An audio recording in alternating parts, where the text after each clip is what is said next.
ഉർവത്ത് റളിയല്ലാഹു അൻഹു ആയിഷ ബീവി റളിയല്ലാഹു അൻഹയോട് ചോദിക്കുന്നുണ്ട്, നബി സല്ലല്ലാഹു അലൈഹി വസല്ലം തങ്ങൾ എങ്ങനെയാണ് വീട്ടിൽ എന്ന്. ആയിഷ ബീവിയുടെ മറുപടി, അടുക്കളപ്പണിയിൽ സഹായിക്കുന്നു. ഒരു കാര്യം പറയാ, തിന്നിട്ടല്ല കേട്ടാ,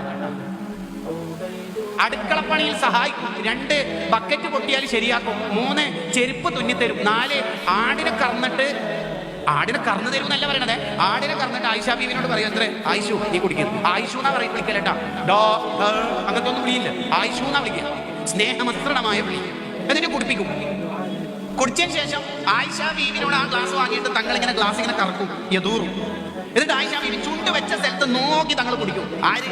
ലോകൈക ഗുരു മുഹമ്മദുർ റസൂലുള്ളാഹി സ്വല്ലല്ലാഹു അലൈഹി വസല്ലം. കുടുംബനാഥന്റെ റോള് പഠിക്കണം നമ്മൾ. ആയിഷ ബീവി ഏതെങ്കിലും ബീഫോ അല്ലെങ്കിൽ എന്തെങ്കിലും ആവട്ടെ, മാംസം ഇങ്ങനെ കഴിച്ചിട്ട് ഇങ്ങനെ തിന്നാല് ആയിഷ ബീവിനോട് അത് വാങ്ങും. എന്നിട്ട് ആയിഷ ബീവി പല്ല് വെച്ച സ്ഥലം നോക്കിയിട്ട് തങ്ങൾ പല്ല് വെച്ചിട്ട് തിന്നു. ഇതൊരു സ്നേഹം എന്നറിയാ ലോകം.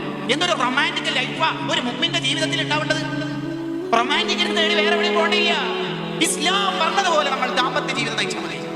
പിന്നെ ആയിഷ ബീവിയുടെ പറഞ്ഞാലോ, ബാങ്ക് കൊടുത്താൽ പിന്നെ നബി സല്ലല്ലാഹു അലൈഹി വസല്ലം തങ്ങളെ കാണൂല, ഒറ്റ പോക്ക് അങ്ങോട്ട് പോയിട്ടുണ്ടാവും.